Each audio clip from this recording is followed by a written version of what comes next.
Good evening.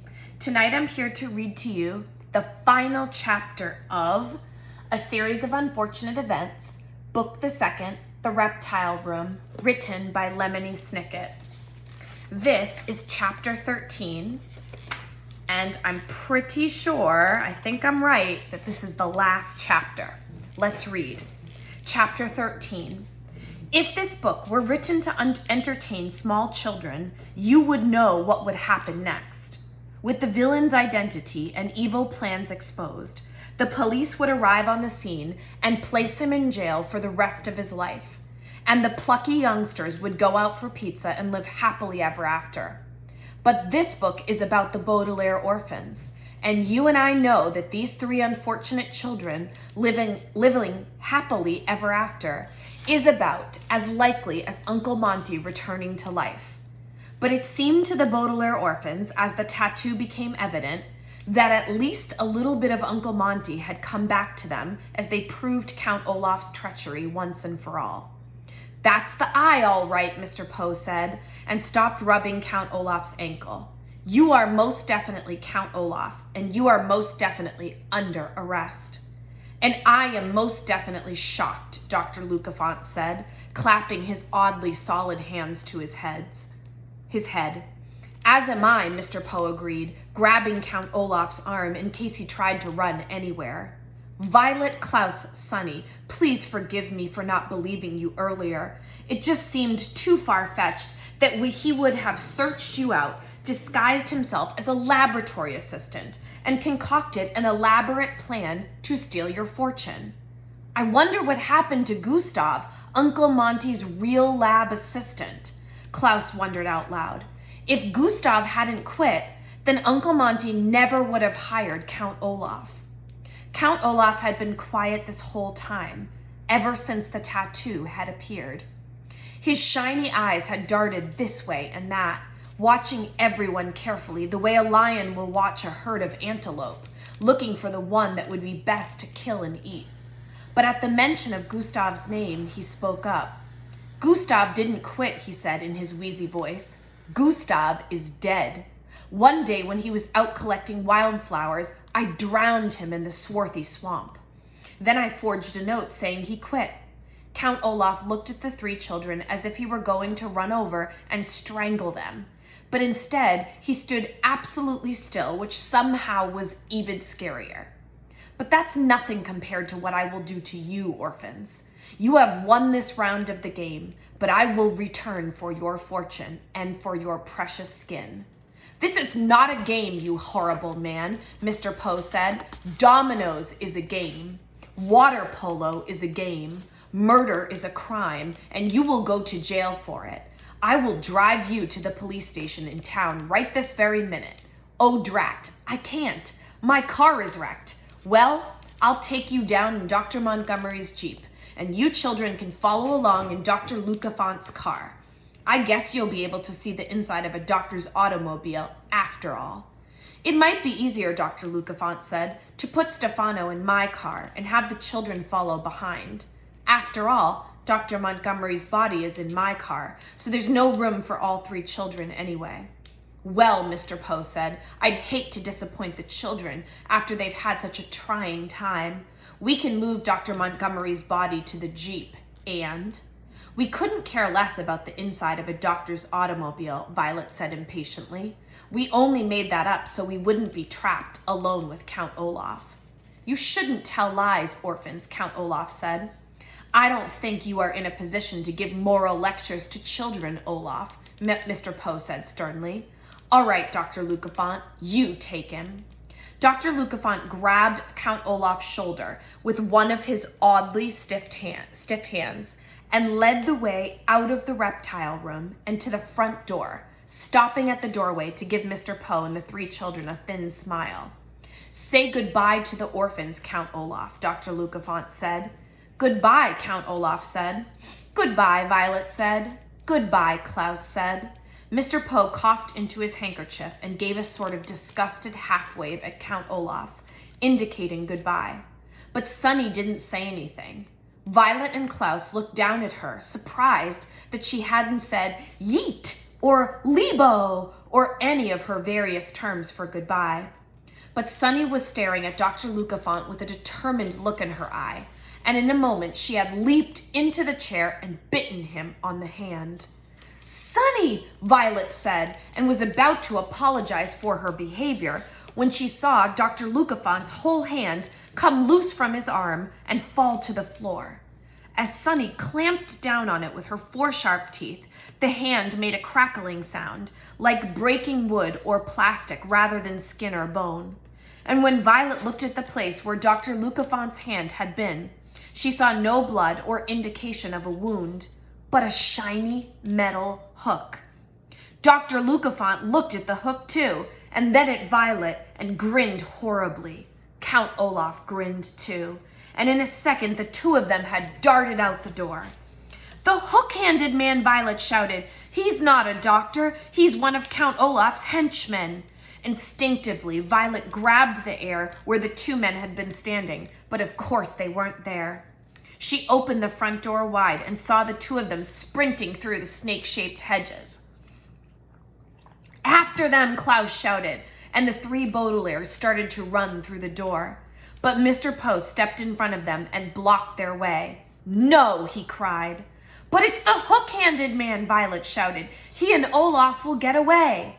"I can't let you run out after 2 dangerous criminals," Mr. Poe replied. "I am responsible for the safety of you children, and I will not have any harm come to you." "Then you go after them," Klaus cried, "but hurry." Mr. Poe began to step out the door, but he stopped when he heard the roar of a car engine starting up. The 2 ruffians, a word which here means horrific, horrible people, had reached Dr. Lucafont's car and were already driving away. "Get in the Jeep," Violet exclaimed. "Follow them." "A grown man," Mr. Poe said sternly, "does not get involved in a car chase. This is a job for the police. I'll go call them now. And maybe they can set up roadblocks." The Baudelaire youngsters watched Mr. Poe shut the door and raced to the telephone, and their hearts sank. They knew it was no use. By the time Mr. Poe was through explaining the situation to the police, Count Olaf and the hook-handed man were sure to be long gone. Suddenly exhausted, Violet, Klaus, and Sunny walked to Uncle Monty's enormous staircase and sat down on the bottom step, listening to the faint sound of Mr. Poe talking on the phone. They knew that trying to find Count Olaf and the hook-handed man, particularly when it grew dark, would be like trying to find a needle in a haystack. Despite their anxiety over Count Olaf's escape, the 3 orphans must have fallen asleep for a few hours. For the next thing they knew, it was nighttime, and they were still on the bottom step. Somebody had placed a blanket over them, and as they stretched themselves, they saw 3 men in overalls walking out of the reptile room, carrying some of the reptiles in their cages. Behind them walked a chubby man in a brightly colored plaid suit, who stopped when he saw they were awake. "Hey kids," the chubby man said in a loud, booming voice. "I'm sorry if I woke you up, but my team has to move quickly." "Who are you?" Violet asked. It is confusing to fall asleep in the daytime and wake up at night. "What are you doing with Uncle Monty's reptiles?" Klaus asked. It is also confusing to realize you have been sleeping on stairs rather than in a bed or a sleeping bag. Dicksnick? Sunny asked. It is always confusing why anyone would choose to wear a plaid suit. "The name's Bruce," Bruce said. "I'm the director of marketing for the Herpetological Society. Your friend Mr. Poe called me to come and retrieve the snakes now that Dr. Montgomery has passed on." Retrieve means take away. "We know what the word retrieve means," Klaus said, "but why are you taking them? Where are they going?" "Well, you 3 are the orphans, right? You'll be moving on to some other relative who won't die on you like Montgomery did. And these snakes need to be taken care of, so we're giving them away to other scientists, zoos, and retirement homes. Those we can't find homes for will have to put to sleep." "But they're Uncle Monty's collection," Klaus cried. "It took him years to find all these reptiles. You can't just scatter them to the winds." It's the way it has to be, Bruce said smoothly. He was still talking in a very loud voice for no apparent reason. Viper, Sunny shouted, and began to crawl toward the reptile room. What my sister means, Violet explained, is that she's very close with one of the snakes. Could we take just one with us, the incredibly deadly viper? First off, no, Bruce said. That guy, Poe, said all of the snakes now belong to us. And second off, if you think I'm going to let small children near the incredibly deadly viper, think again. But the incredibly deadly viper is harmless, Violet said. Its name is a misnomer. Bruce scratched his head. A what? That means a wrong name, Klaus explained. Uncle Monty discovered it, so he got to name it. But this guy was supposed to be brilliant, Bruce said. He reached into a pocket in his plaid jacket and pulled out a cigar. Giving a snake a wrong name doesn't sound brilliant to me. It sounds idiotic. But then, what can you expect from a man whose own name was Montgomery? It is not nice, Klaus said, to lampoon someone's name like that. I don't have time to ask you what lampoon means, Bruce said. But if the baby here wants to wave bye-bye to the incredibly deadly viper, she'd better do it soon. It's already outside. Sunny began to crawl toward the front door, but Klaus was not through talking to Bruce. Our Uncle Monty was brilliant, he said firmly. He was a brilliant man, Violet agreed, and we will always remember him as such. Brilliant, Sunny shrieked, in mid-crawl, and her siblings smiled down at her, surprised she had uttered a word that everyone could understand. Bruce lit his cigar and blew smoke into the air, then shrugged. It's nice you feel that way, kid, he said. Good luck wherever they put you. He looked at a shiny diamond watch on his wrist and turned to the men in overalls. Let's get a move on. In 5 minutes, we have to be back on that road that smells like ginger. It's horseradish, Violet corrected. But Bruce had already walked away. She and Klaus looked at each other and then began following Sunny outside to wave goodbye to their reptile friends. But as they reached the door, Mr. Poe walked into the room and blocked them again. I see you're awake, he said. Please go upstairs and go to sleep then. We have to get up very early in the morning. We just want to say goodbye to the snakes, Klaus said, but Mr. Poe shook his head. You'll get in Bruce's way, he replied. Plus, I would think you three would never want to see a snake again. The Baudelaire orphans looked at one another and sighed. Everything in the world seemed wrong. It was wrong that Uncle Monty was dead. It was wrong that Count Olaf and the hook-handed man had escaped. It was wrong for Bruce to think of Monty as a person with a silly name instead of a brilliant scientist. And it was wrong to assume that the children never wanted to see a snake again. The snakes, and indeed everything in the reptile room, were the last reminders the Baudelaires had of the few happy days they'd spent there at the house. The few happy days they'd had since their parents had perished.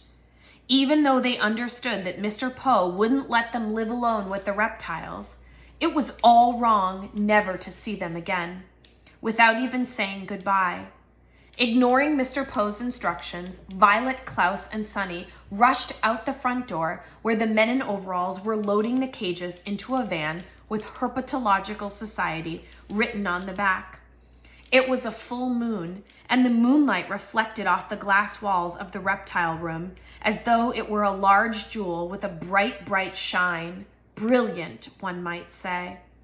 When Bruce had used the word brilliant about Uncle Monty, he meant having a reputation for cleverness or intelligence. But when the children used the word, and when they thought of it now, staring at the reptile room glowing in the moonlight, it meant more than that. It meant that even in the bleak circumstances of their current situation, even throughout the series of unfortunate events that would happen to them for the rest of their lives, Uncle Monty and his kindness would shine bright in their memories. Uncle Monty was brilliant, and their time with him was brilliant. Bruce and his men from the Herpetological Society could dismantle Uncle Monty's collection, but nobody could ever dismantle the way the Baudelaires would think of him. Goodbye, goodbye. the Baudelaire orphans called as the incredibly deadly viper was loaded into the truck. Goodbye, goodbye, they called, and even though the viper was Sunny's special friend, Violet and Klaus found themselves crying along with their sister. And when the incredibly deadly viper looked up to see them, they saw that it was crying too, tiny shiny tears falling from its green eyes. The viper was brilliant too, and as the children looked at one another, they saw their own tears and the way they shone. You're brilliant, Violet murmured to Klaus, reading up on the Mamba du Mal. You're brilliant, Klaus murmured back, getting the evidence out of Stefano's suitcase. Brilliant, Sunny said again, and Violet and Klaus gave their baby sister a hug. Even the youngest Baudelaire was brilliant for distracting the adults with the incredibly deadly viper. Goodbye, goodbye, the brilliant Baudelaires called and waved to Uncle Monty's reptiles. They stood together in the moonlight and kept waving even when Bruce shut the doors of the van, even as the van drove past the snake-shaped hedges and down the driveway to Lousy Lane, and even when it turned a corner and disappeared into the dark. And that is the end of this book, Book the Second. On to Book the Third. I hope you enjoyed this book. See you soon.